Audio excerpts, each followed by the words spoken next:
Olá, bom dia a todos. Hoje vamos abordar um outro tema que também temos em casa, objetos como este que geralmente chamamos de cristal. Ora, isto pode levar a algum equívoco em algumas pessoas, já que cristal tem várias conotações. Podem ser objetos como este, ou podem ser objetos de outra natureza, de natureza dita cristalina. Acontece que cá em casa tenho cristais. Cristais como este que tenho na minha mão esquerda, isto é, do lado direito da imagem, cristais que são efetivamente constituídos por matéria cristalina. O que é que então estes dois têm em comum? O copo, dito de cristal, um copo de vidro cristal, e um cristal de quartzo. Bom, os aspectos em comum são, por exemplo, a sua natureza química. São ambos constituídos por sílica. No caso do copo de vidro, sílica no estado amorfo. No caso do cristal de quartzo, sílica num estado cristalino. Outro aspecto em comum é o facto de que são ambas substâncias ditas hialinas, isto é, não têm cor e quanto à diafaneidade, isto é, à propriedade de se deixarem atravessar pela luz, são ambos transparentes. Ou quase, no caso do cristal de quartzo, na realidade ele é um pouco leitoso, portanto ele tem alguma resistência a se deixar atravessar pela luz, portanto está entre o totalmente transparente e o translúcido. O facto de serem constituídos pela mesma substância, mas em estados de organização interna diferentes, desorganizada, amorfa no caso do copo de vidro, organizada, cristalina, de acordo com uma geometria bastante bem definida, no caso do cristal de quartzo, faz com que estas duas substâncias tenham propriedades distintas. Por exemplo, a dureza. O quartzo tem uma dureza dita 7, uma escala definida pelo cristalógrafo Mohs, uma escala de 10 termos. O quartzo ocupa o 7º termo, ao passo que o vidro, nesta escala, tem como equivalente um 5.5. Ou seja, não misturem estes dois objetos se os quiserem transportar em conjunto, já que o cristal de quartzo riscará qualquer objeto de vidro. Vamos agora falar de uma outra propriedade, uma outra distinção entre matéria cristalina e matéria amorfa. E esta tem a ver com o modo como a luz se comporta quando as atravessa. Vamos primeiro começar com o caso do vidro. Ora, em vez do copo de cristal frágil, nós iremos utilizar um outro objeto de vidro, também dito de cristal, mas mais espesso e mais robusto para as nossas experiências. Vamos começar por desenhar um ponto numa folha de papel e ver como é que a luz, ao atingir o papel neste local, se propaga através dos dois tipos de materiais. Vejamos então o que acontece quando colocamos um objeto de vidro, amorfo, isótropo, entre o ponto e os nossos olhos. Obtemos um ponto apenas. Este ponto praticamente pareceu não se mexer. Isto deve-se ao facto de que estamos praticamente perpendiculares à observação do ponto e, portanto, não há aquilo que se costuma designar de refração. No entanto, se observarmos bem, verificamos que há uma ligeira modificação na posição deste ponto. Ora, isto deve-se, mais uma vez, ao fenómeno da refração, que pode ser observado, por exemplo, quando temos uma palhinha que atravessa do meio isótropo do ar para um outro meio isótropo à água, com índices de refração diferentes. O índice de refração é um indicador da facilidade da luz atravessar esse determinado meio. Quanto maior o índice de refração, mais difícil é a luz de atravessar e, portanto, a sua velocidade é menor. Quando isso acontece, o raio incidente é desviado, aproximando-se da normal ao plano de separação entre os dois meios, como está aqui representado neste esquema do lado direito. Um outro aspecto que iremos analisar em seguida é a questão da polarização da luz. Ora, quando a luz é refratada através de uma substância amorfa, isótropa, como o vidro, a luz não é polarizada.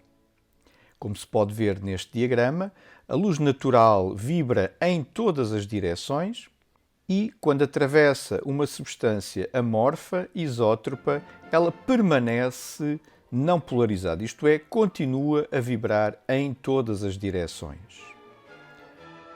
Para testar esta característica, vamos ter que utilizar o chamado polarizador linear. Como é que este polarizador funciona?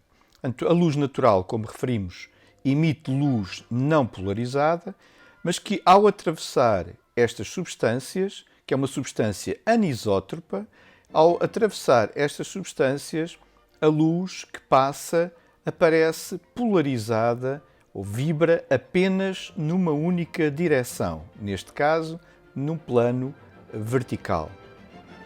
Ora, uma destas substâncias que nós iremos utilizar é um polarizador linear que se costuma utilizar em fotografia.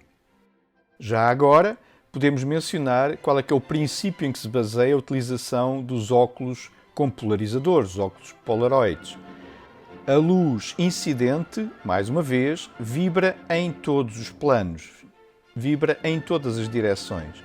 Mas quando é refletida por superfícies espelhadas ou, por exemplo, por uma superfície de água, ela aparece polarizada numa única direção, neste caso aqui na direção horizontal. Ora, os polaroides, os polarizadores dos óculos, geralmente só deixam passar luz que vibra no plano vertical.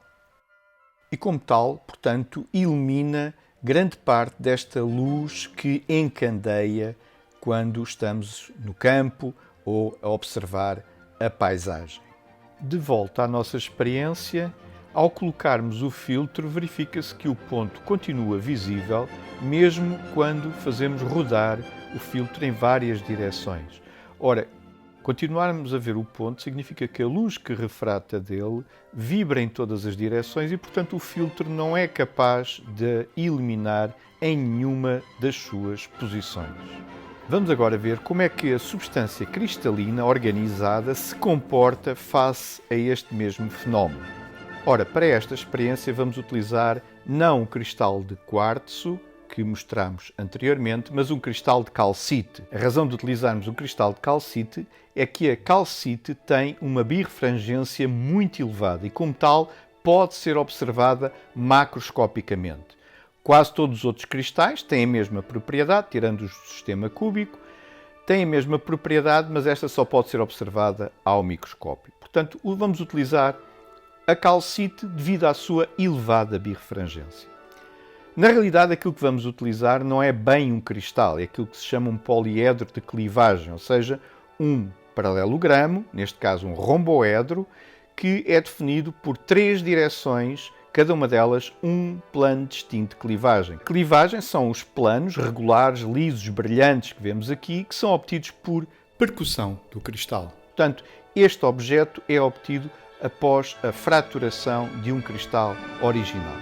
Como é que distinguimos de um cristal, então, original? Este apresenta as faces naturais, que apesar de serem também lisas e brilhantes, não são reprodutíveis com uma determinada geometria característica que não se vai reproduzir por percussão do cristal. Retomando o nosso poliedro de clivagem de calcite, ele foi obtido de uma variedade chamada espato de Islândia, que é uma variedade da calcite hialina, como já referimos, sem cor e transparente. É esta que vamos utilizar na experiência seguinte. A matéria cristalina apresenta a propriedade da birrefringência. Ora, isto traduz-se em 2 questões concretas. Em primeiro lugar, um determinado raio que incide e que atravessa uma substância cristalina refrata-se em 2, como se pode ver aqui nesta experiência. Um destes raios é o raio ordinário, ele refrata-se como em qualquer outra substância, como vimos no caso do vidro. Apresenta as mesmas propriedades de refração de qualquer meio isótopo.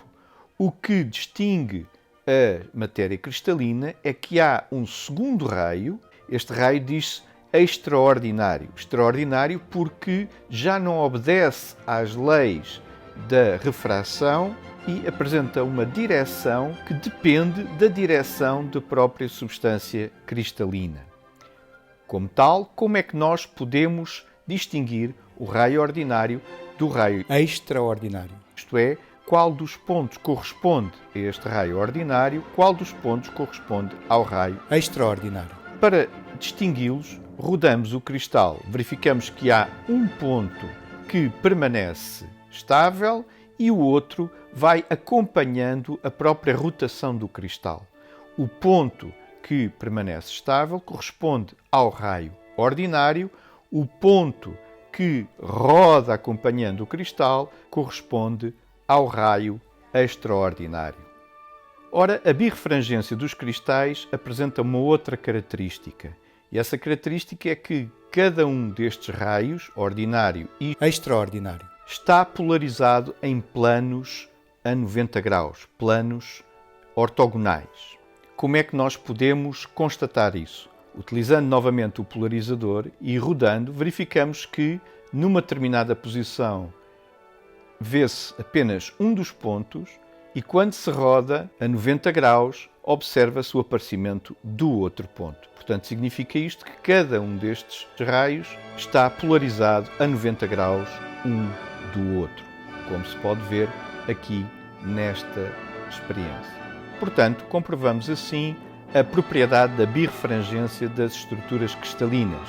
Um raio que atravessa uma estrutura cristalina desdobra-se em dois, um raio ordinário e um raio extraordinário, cada um deles polarizado e vibrando a 90 graus um do outro.